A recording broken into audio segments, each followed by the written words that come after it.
My name is Avery Callahan, and I was 34 the week my whole family decided I had stolen from them. My grandparents died on a Tuesday in a small plane that never reached the wedding they were flying to. I found out from my brother Trevor, who asked about the will before he asked if I was okay. 6 days later, their lawyer read it aloud, and every head in that room turned and looked at me like I was a thief. I thought the funeral was the hardest part. Then they came to the house with a moving truck and a man I had never seen, and I understood the funeral had only been the beginning. What I had quietly done 2 days before that truck arrived is the only reason I can tell you this calmly now. Welcome back to Calm Drama Stories, where ordinary people meet impossible families and learn that the quietest person in the room is rarely the weakest. If a story about boundaries, dignity, and standing your ground speaks to you, you are in the right place. Drop a comment and be sure to subscribe. It was a little after 7 when the phone rang, and the wind-up clock in my hallway was still ticking its slow, patient tick. I almost let it go to voicemail. Trevor never called me. We texted twice a year on birthdays, the way you wave at a neighbor you do not like. So I answered, and his voice came out wrong, flat and quick. "It's Grandma and Grandpa," he said. Their plane went down outside Asheville, North Carolina. I sat down on the floor.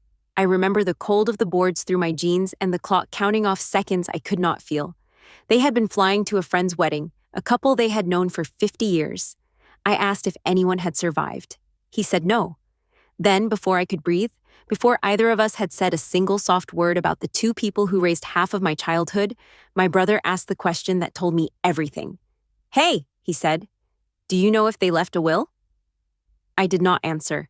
I just listened to him breathe, and to the clock ticking, and to the strange hollow space where grief was supposed to go. He filled it for me. He said the family would figure out the estate together. He said it the way you say a thing you have already practiced. I told him I had to go. I hung up and sat on that floor for a long time, and the only sound in my house was that old clock, the one Grandpa had taught me to wind when I was 9. I did not cry yet. I was already wondering what my family had been planning while my grandparents were still alive. The will was read on a gray Monday in the law office of Walter Howe, 6 days after the crash. Walter was 71, slow-moving, with a handshake like a vice and eyes that did not miss much. He had served with my grandfather a lifetime ago in a war neither of them talked about. The whole family came in black. My father, Gerald, sat in the front with his arms crossed. My mother, Brenda, dabbed at eyes that stayed dry. Trevor jittered his leg. Aunt Carol, my mother's sister, sat one row back with a legal pad already open, like she had come to take inventory rather than mourn. I took the chair at the end, the way I always did at family gatherings, close to the door. Walter cleared his throat and put on his glasses. He thanked us for coming. He said Raymond and Joan Callahan had been deliberate people and that their wishes were clear. Then he started reading, and the room held its breath. I expected the house to go to my father. I expected the savings to be split. I expected my name honestly to be mentioned somewhere near the bottom. A keepsake maybe, the clock if I was lucky. Instead, Walter read my name. He read it again a paragraph later. He kept reading it. I felt the air change before I understood the words. My mother's pen stopped scratching. My father uncrossed his arms. Trevor's leg went still. Walter looked at me over his glasses, not unkindly, and then looked back down at the page like a man who knew exactly what he was about to set loose in that room. My mother laughed. One short, sharp note with no humor in it at all. "There must be a mistake," she said. Walter did not look up. "There is no mistake," he said. Walter set the page down and folded his hands. "Avery is the sole heir," he said. "The estate passes entirely to her." He let it sit. $40 million. The house on the lake, the land, the accounts I had never known existed. He said the numbers plainly, the way you read coordinates, and the room came apart in slow motion around me. My father said my name like a curse. My mother said soul 3 times as if the word itself were broken. I did not say anything. I was thinking about the summers, about the dock I had repaired by hand at 14 while everyone else was at the club, about my grandmother teaching me to bake bread that never rose right, and how she laughed every single time. Walter kept going. He explained that the will had been signed 2 years earlier in his office, witnessed by 2 people, recorded on video. He said there was a physician's letter confirming my grandparents were of sound mind on the day they signed. He said it twice slowly, and I realized he was not telling me. He was telling the room. He was building a wall in front of me brick by brick while everyone watched. Then he looked at me directly. "There is also a letter," he said, Handwritten, for you alone. Your grandmother asked that you read it when you were ready and not before. I nodded. I did not trust my voice. Behind me, I could hear my mother and Carol whispering fast and low, the way you whisper when you're already drawing up a plan. My father stood, buttoned his coat, and walked out without looking at me. The door clicked shut. The clock on Walter's wall ticked, and I understood that the grief I had been waiting to feel was going to have to get in line. They were waiting for me in the parking lot. My father stood by his truck with his jaw set and the gray sky pressed down on all of us. I tried to walk to my car. He stepped in front of me. It should have gone to family, he said. I had been hearing the rough edges of that sentence my whole life, but never the whole thing, never out loud. I looked at him. I am family, I said. My father's face did something complicated and then closed like a door. He turned away. That was always his answer to anything true. The turning away. Trevor came up beside him, hands in his pockets, that loose, entitled slouch he had carried since he was a teenager. You don't even live here, Avery, he said. You haven't lived here in 12 years. As if a house were a reward for staying close enough to want it. And in his mind, maybe it already was his. For as long as I could remember, the family had spoken of the lake house as Trevor's someday. The place he would raise his kids, an inheritance everyone agreed on without once asking the two people who actually owned it. I did not answer him either. There was nothing to say that they were ready to hear. My mother appeared last, and she did the most frightening thing of all. She softened. She put her hand on my arm and looked up at me with wet, careful eyes.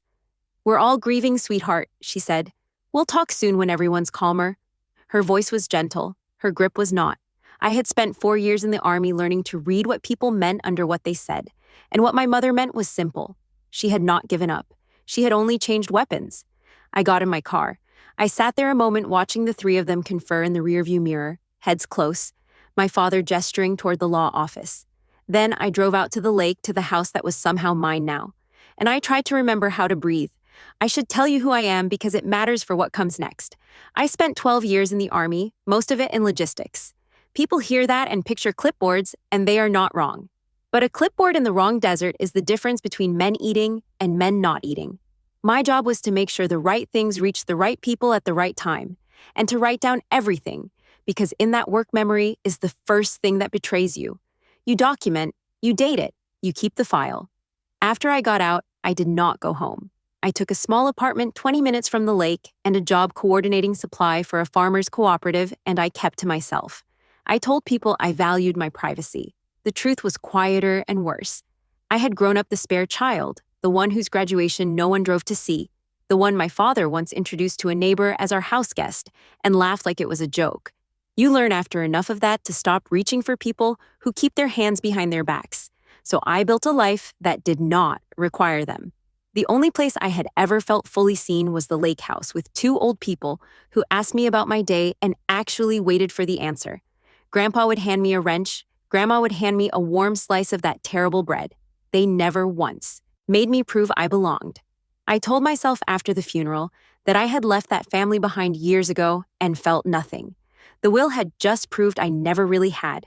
You cannot leave behind people who are still living rent-free in the part of you that flinches. I knew that the moment my mother's hand tightened on my arm. They were not done with me. And I was not as far away as I had pretended. The lake house was a low cedar place that my grandfather had built up over 40 years, room by room, the way some men build a life. I drove out the day after the reading to begin sorting their things because someone had to, and because I could not stand the idea of strangers doing it. The water was doing its evening thing when I arrived, lapping against the dock pilings in that slow, patient rhythm I had fallen asleep to as a child. My grandmother's lavender was still blooming along the porch rail, gone a little wild without her. I stood there a long time and let the smell of it undo me. Inside, the house smelled like cedar and old coffee. The wind-up clock in the hall, Grandpa's clock, the twin of the one he had given me, ticked on, faithful, like it had not heard the news. I wound it the way he taught me. Then I walked the rooms and let myself cry. Finally, the way I had not been able to in front of anyone. And somewhere between his workbench and her kitchen, I made a decision. I was not going to let this house become a thing they fought over from a distance. I was going to live in it. I would give up the apartment and move out here and be present because presence is 9/10 of keeping anything.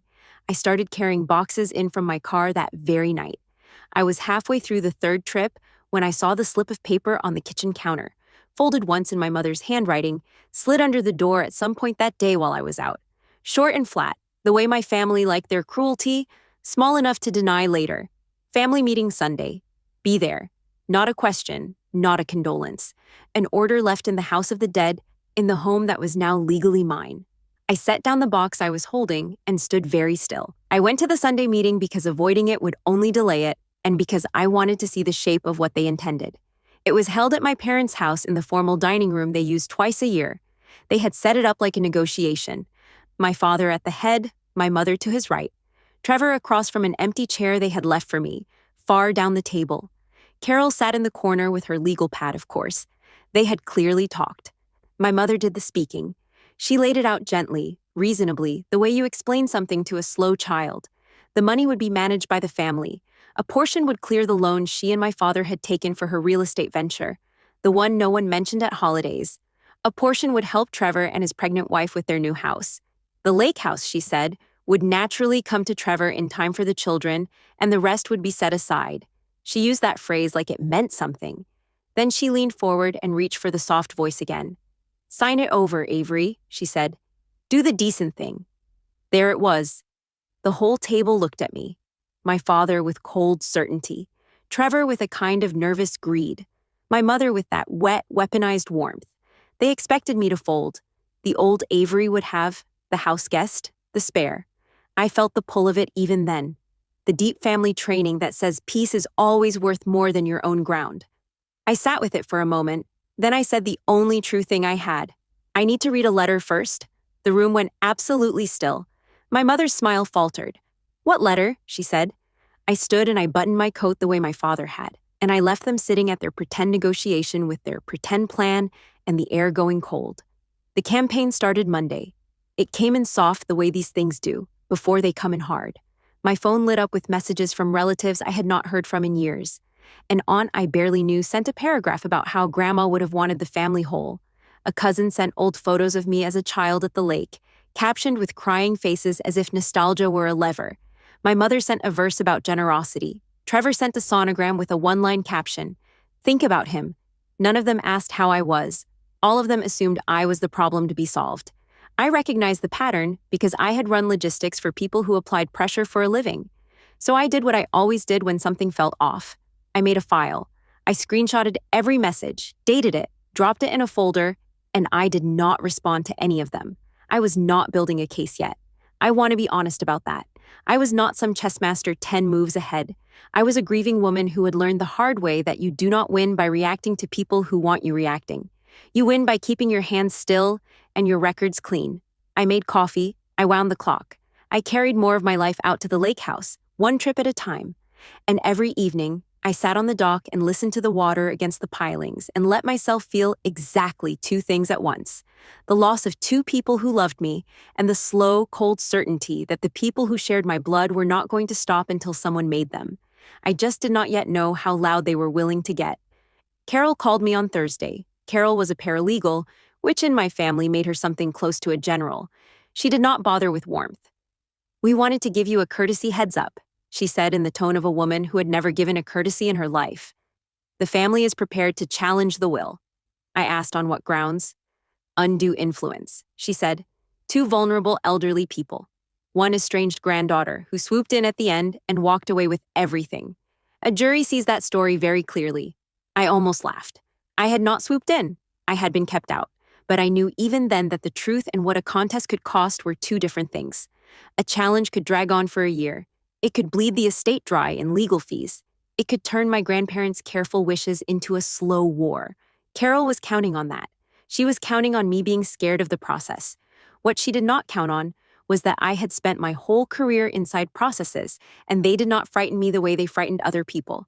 Then she made her mistake. She got impatient, and impatient people leak. "Look," she said, lowering her voice, "your mother needs this settled before the bank moves on her. So let's all be reasonable." She caught herself a half second too late. Before the bank moved on her, I wrote it down. I thanked Carol for the courtesy heads up in a voice as flat as hers, and I hung up and sat with that one sentence for a long while. My mother was not just greedy. My mother was drowning, and drowning people do not let go. They pull you under with them. I called Walter the next morning. I did not call him crying. I called him the way I would call a supplier with a list. He answered on the second ring and listened to all of it without interrupting. The undue influence threat, Carol's slip about the bank, the Sunday meeting. When I finished, he was quiet for a moment.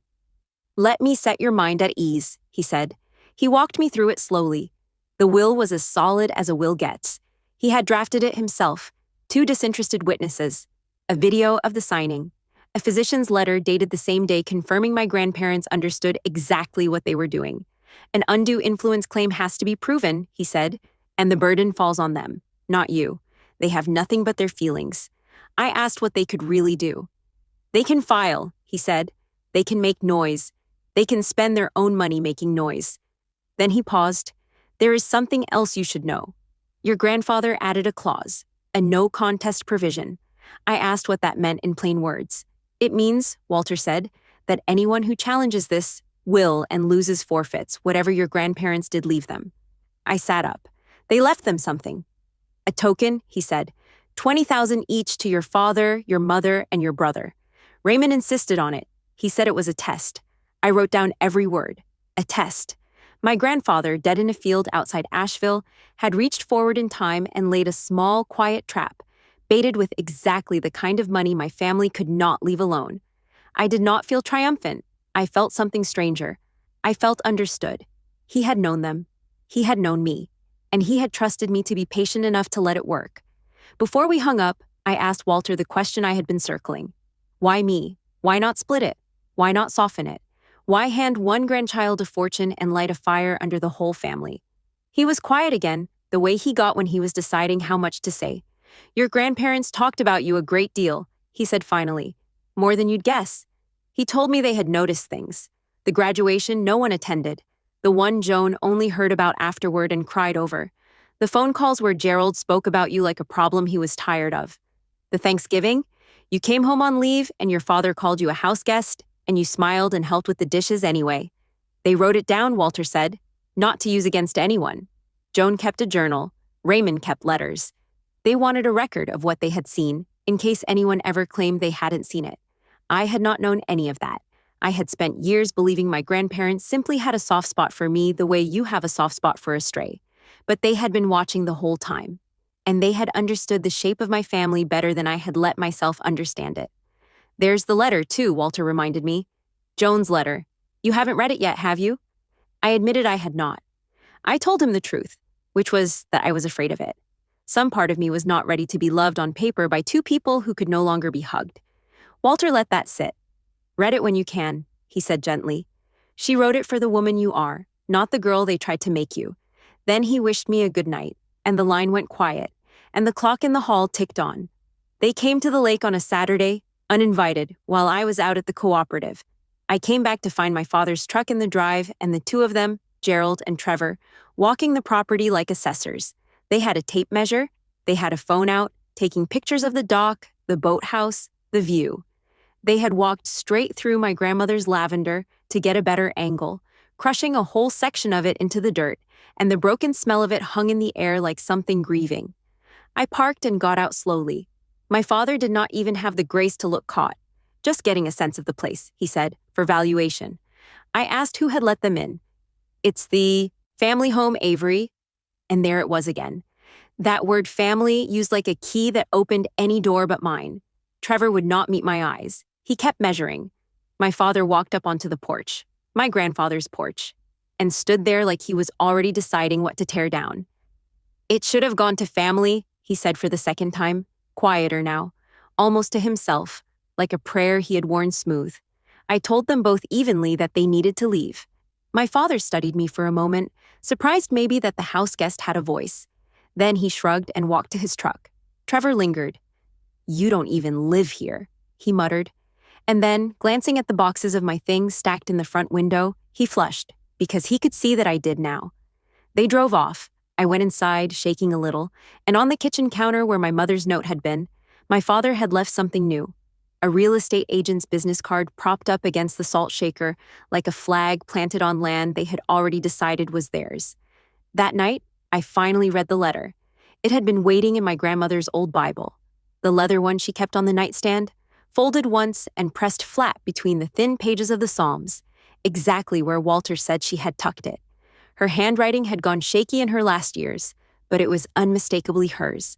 The same loops that had signed my birthday cards for 34 years.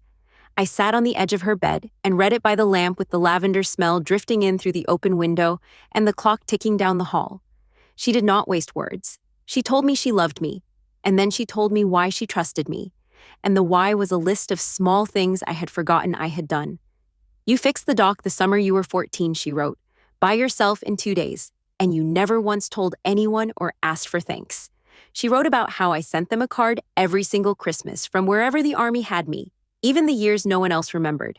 Your grandfather and I noticed everyone, she wrote, and near the bottom, the line that reached into my chest and stayed there.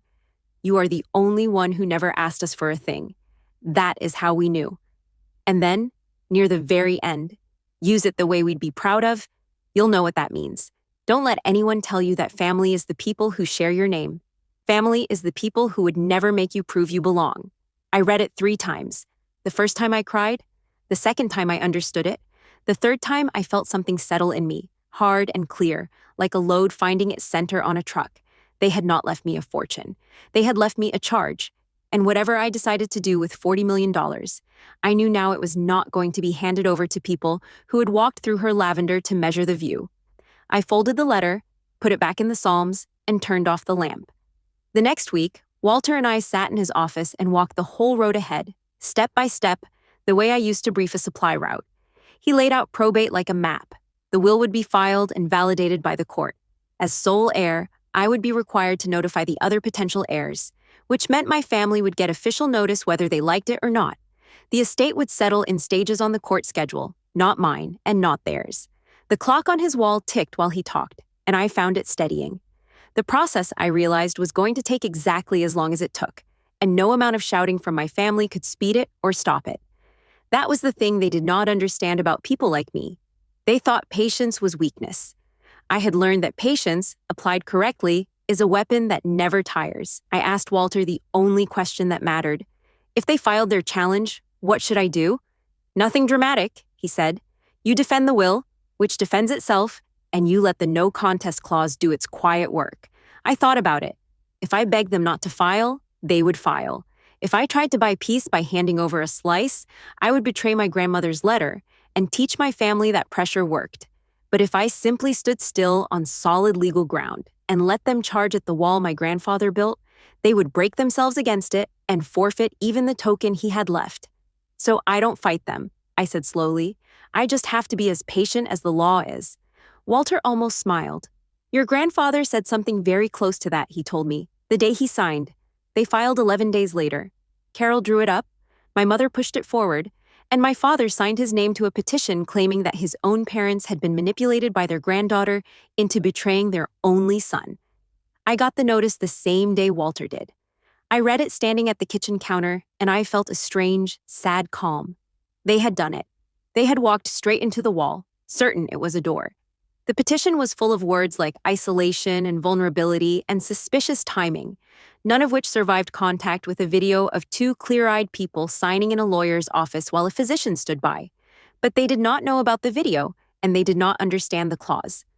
That afternoon, my mother sent me a message, and it was the softest one yet, which told me they thought the filing had given them leverage. We don't want this to get ugly, she wrote. Sign it over and we'll drop everything. We can all move on. Sign it over. Do the decent thing.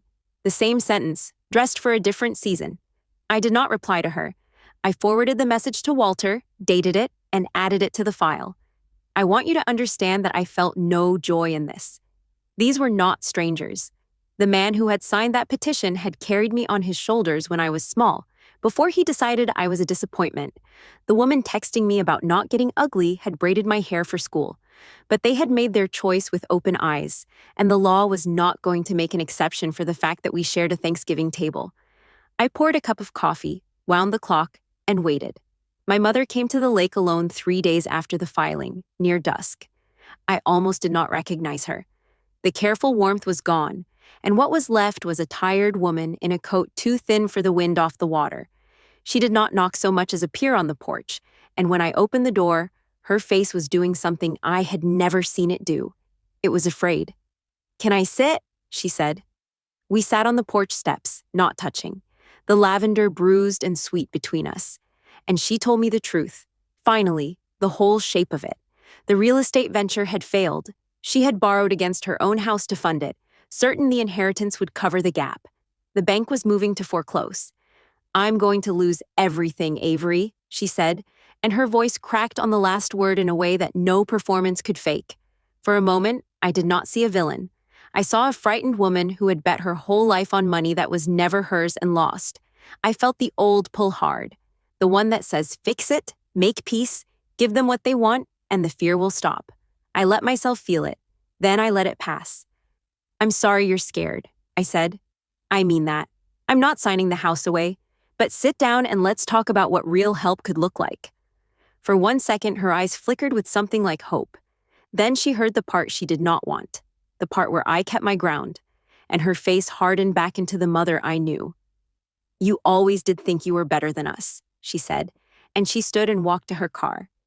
3 days later, the moving truck showed up. But before the truck, I have to tell you what I decided.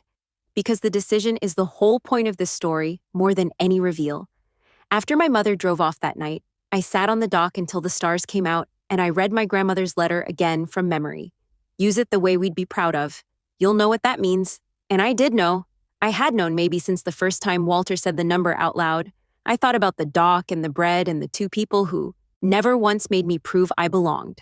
I was not going to hoard $40 million, and I was certainly not going to hand it to people who would burn it clearing a bad loan and buying a bigger house. I was going to do the thing my grandparents had hinted at in every quiet kindness of their lives. I was going to build something, a foundation, a fund for veterans coming home to a town that did not always know what to do with them, and for the older folks in that town who could not fix their own roofs anymore, and for kids like the one I had been, who needed one place where someone waited for the answer when they asked how your day was. I would keep the lake house, not as a trophy, but as its home. My grandparents' porch would belong to the whole community they had loved quietly for 60 years. I made the decision on that dock, and I felt my grandfather's clock ticking faintly through the open window, counting it true. I did not wait for my family to make their next move. I made mine first. The morning after my mother's visit, I called Walter and told him I wanted everything locked down properly on the record. So we did the unglamorous work that wins things. We filed the will for probate the moment the waiting period allowed. Once the court admitted the will, Walter, as executor, recorded the transfer of the lake house, left to me by name, into my own name with the county, so that the question of who had the right to it stopped being a feeling anyone could argue about and became a fact stamped by a clerk. We assembled the defense file against their petition, the signing video, the 2 witnesses' statements, the physician's letter, my grandmother's journal, my grandfather's dated notes. I made copies, then copies of the copies, and I kept a clean set in a folder I could carry in one hand. I had run supply convoys with less paperwork. Then I asked Walter the question I had been turning over since the real estate card appeared by my salt shaker. What happens if they try to force me out of the house? He took off his glasses. "Legally, the house is yours to hold," he said. "The will's admitted, the transfer's recorded. Either way, possession is yours while the estate settles. If they show up and try to remove you themselves, that is not an eviction, Avery. There is no court order. There is no standing. It is trespass. And depending on how they do it, it is worse than that." I asked him to put that in writing. A clear cease and desist, ready to hand to anyone who needed reminding whose land they were standing on. He said he would have it ready within the week. I drove back out to the lake that evening, and for the first time since the crash, I slept all the way through the night. Not because I had won anything yet, because I had done my part, the way my grandparents had done theirs. And now all that was left was to let people show me exactly who they were. Trevor called me the night before everything came to a head, and for once he did not sound entitled. He sounded cornered. "Avery, please," he said, and the please landed strange in my ear, a word I could not remember him ever using with me. He told me what I had already half-guessed. He and his wife had taken a loan against the future, because for years the whole family had told him the lake house would come to him for the kids, repeated at enough holidays that he had stopped hearing it as a wish and started hearing it as a deed. He had renovated their place. He had put down money he did not have on the strength of a promise that was never anyone's to make. The baby's coming in 6 weeks, he said. You don't even live here, Avery. But this time, the old line came out small and frightening, not as an accusation, almost as a plea. As if reminding me I was a stranger here might make me feel guilty enough to fix his life. I felt for him. I did. He was 30 years old and he had built his future on a sentence other people handed him. Trevor, I said as gently as I could, I never promised you this house. They did. They promised you something that was never theirs to give. He was quiet. I could hear his wife somewhere behind him. I told him there might be a path forward someday, a real one, but not like this. Not with a contest and a truck. He did not seem to hear that part. He heard only that I would not simply hand it over, and the line went cold and then dead. I set the phone down. I knew then they were going to push it all the way to the wall my grandfather built, and I knew the wall would hold. I just hated that they were going to find out the hard way. The ultimatum arrived as a letter, hand-delivered, in my father's blocky engineer's print. He had always preferred paper to conversation. It was short and certain, the way men are certain when they have never once been told no by their own family. I was to vacate the lake house by Sunday. If I did not, they would, in his words, remove you ourselves and let the court sort it out afterward. He had it backward, of course. He thought possession was 9/10 of the law, and that if they simply put my things on the lawn and moved Trevor in, the courts would shrug and accept the new arrangement. He did not understand that a recorded deed does not care who is sleeping in the house. He did not understand that you cannot evict an owner.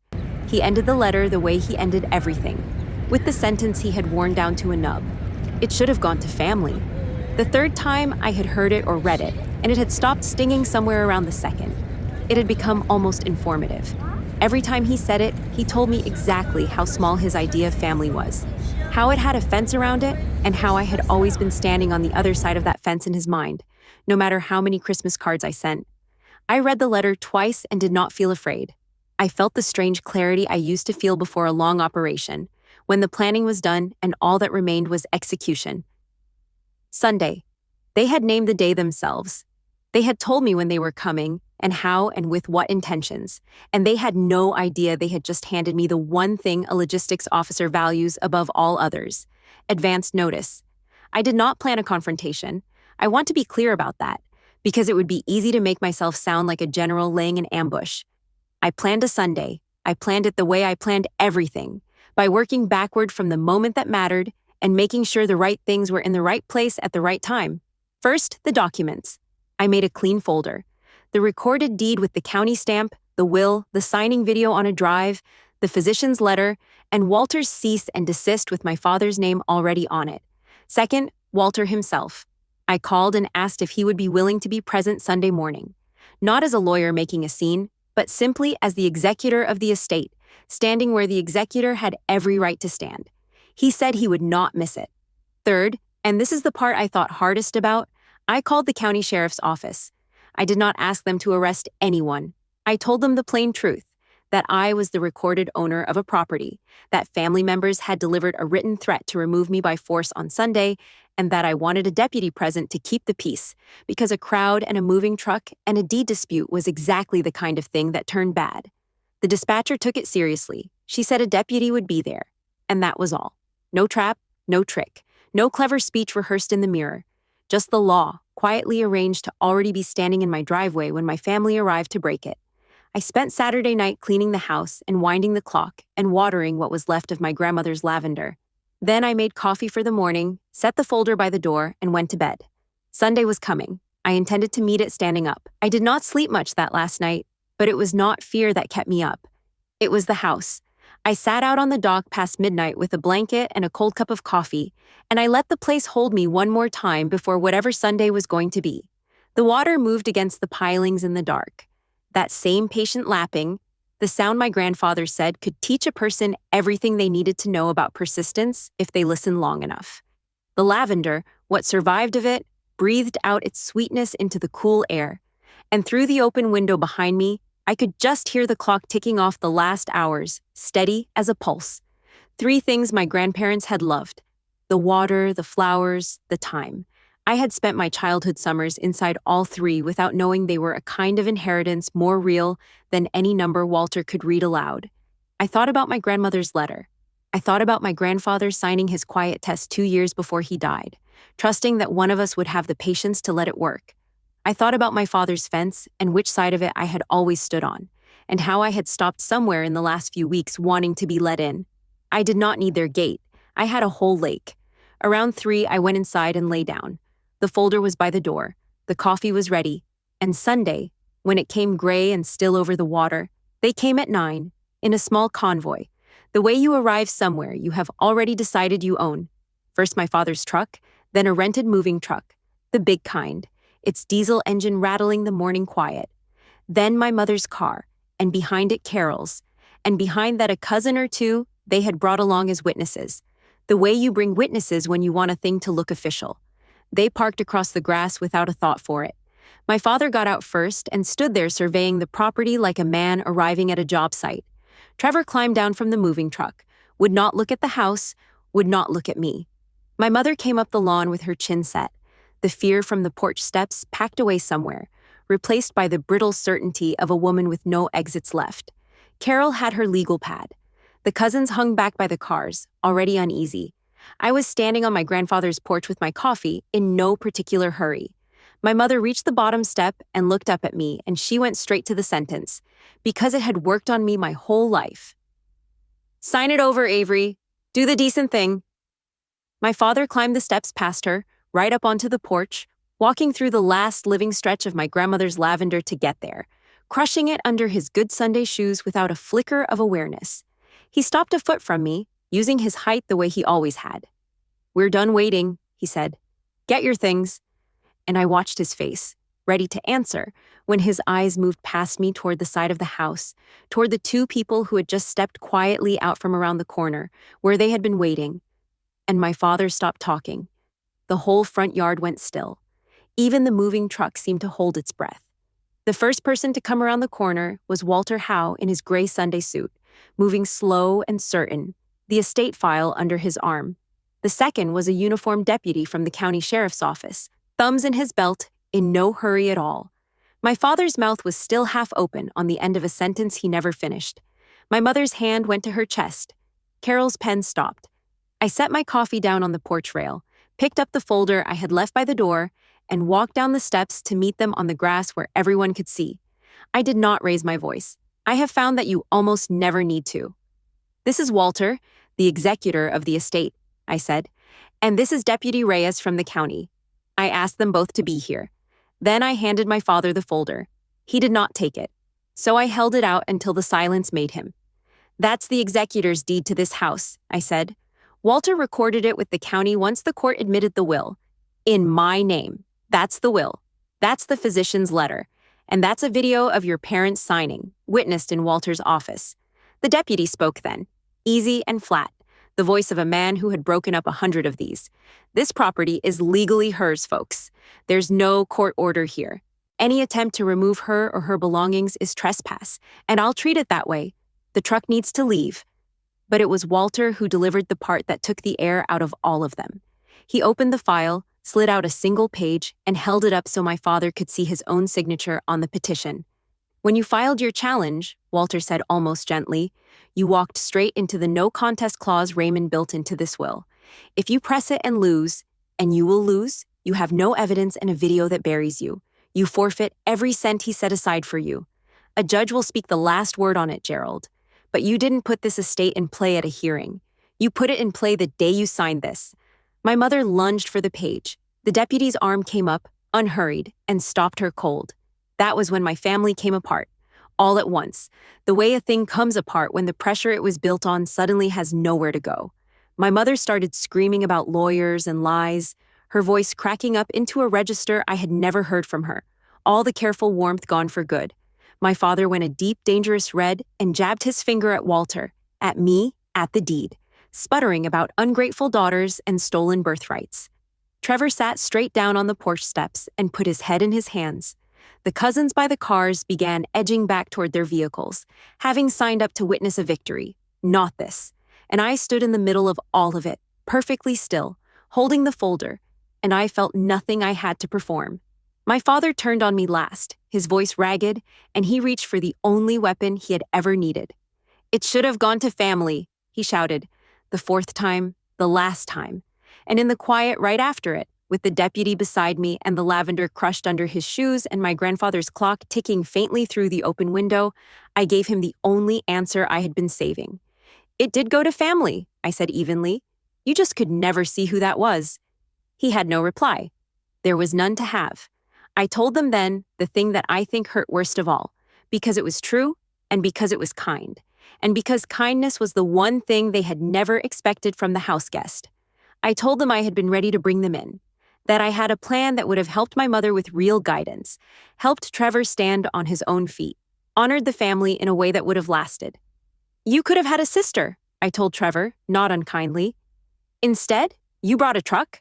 Walter let the numbers do the rest, because numbers were the only language my family had ever fully trusted. He laid it out plainly, standing on the grass, while the deputy waited by the moving truck to make sure it left. The petition would almost certainly be dismissed. They had no evidence, and a video that buried them. The legal fees they had already run up were theirs to pay out of pockets that were not deep. And the no contest clause meant the $20,000 each that Raymond had left them, the small mercy he had folded into his test, would be forfeit the moment a judge ruled against them. And every sign pointed to a judge ruling against them. They had come for $40 million, and they were leaving with less than they had walked in with. My mother heard the word foreclosure inside all of that somewhere, and the fight went out of her between one breath and the next. She sat down on the bottom step near her son, and for a moment she was just the frightened woman from the porch again. "I'm going to lose the house," she said to no one. And here's the part I have thought about most in the month since. I did not gloat. I did not forgive. Exactly. But I did not gloat. I crouched down near her, and I said quietly, so the cousins could not hear, that I would not save the loan, because saving it would only teach everyone that the truck worked. But I gave her a name, a financial counselor, a real one, and the number for a county program that helped people restructure before the bank moved. "Mercy isn't money," I told her, "but it isn't nothing either." She did not thank me. I did not expect her to. The deputy nodded at the truck driver, and the big diesel coughed and started. And one by one, my family got back in their cars and left the way they had come. The following week, I told the whole town what $40 million was for. I did it at the community center, the small one with the bad heating where my grandmother used to run the Christmas drive. And I did it plainly because that was how Raymond and Joan had done everything. I announced the Callahan Lake Foundation. The money would not sit in an account, and it would not buy me a bigger life. It would go to work. Scholarships for kids in a town that did not have many. Roof repairs and ramps for the older folks who had given that town 60 years and could not climb a ladder anymore. And most of all, a program for veterans coming home. The ones who came back to a place that loved them, but did not always know how to reach them. The way no one had quite known how to reach me. The lake house would be the heart of it. Not a museum, not a trophy. A place with an open door and a long table and a porch where someone would always wait for the answer when you said, "How was your day?" I hung my grandparents' photo back in the hallway beside the clock, where Grandpa could keep his eye on the time and Grandma could keep her eye on the lavender I had spent a weekend coaxing back to life. People came up to me after. Some had known my grandparents. Some had only heard the story, the way small towns hear stories. A few of them cried, and through all of it, the old clock kept its steady, patient tick, the way it had through the crash and the reading and the truck, counting out a future my grandparents had reached forward 2 years to make sure I would have the patience to build. They had not left me a fortune. They had left me a charge. And I had finally figured out what it meant. The petition was dismissed 2 months later in a hearing that took less than an hour. My family did not contest the dismissal. There was nothing left to contest and no money left to do it with. The no contest clause held exactly as my grandfather had designed it, and the small bequests passed instead into the foundation, which felt right, like the last piece of his test clicking shut. My mother lost her house that fall. I had warned her, and I had given her the name and the number, and she had used neither.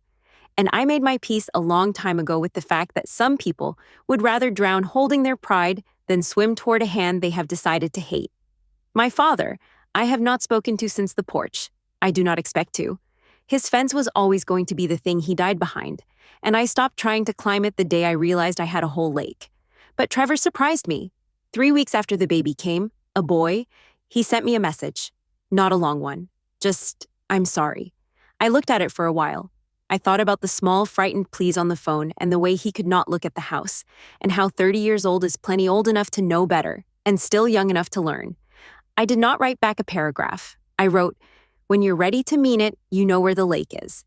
I have not heard from him again yet, but the door is open.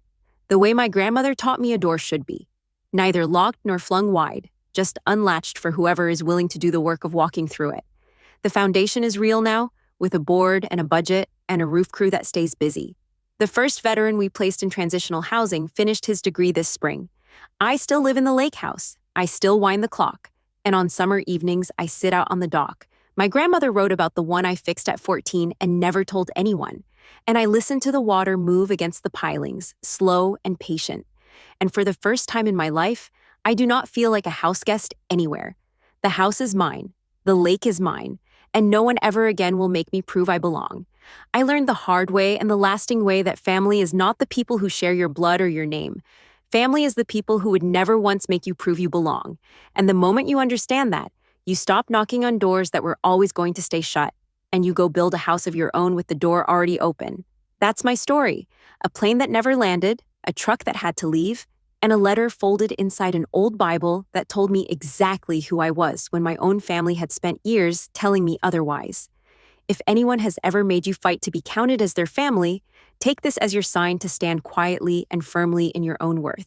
Share this with someone who needs to hear it today. Drop a comment, hit subscribe, and I'll see you in the next one.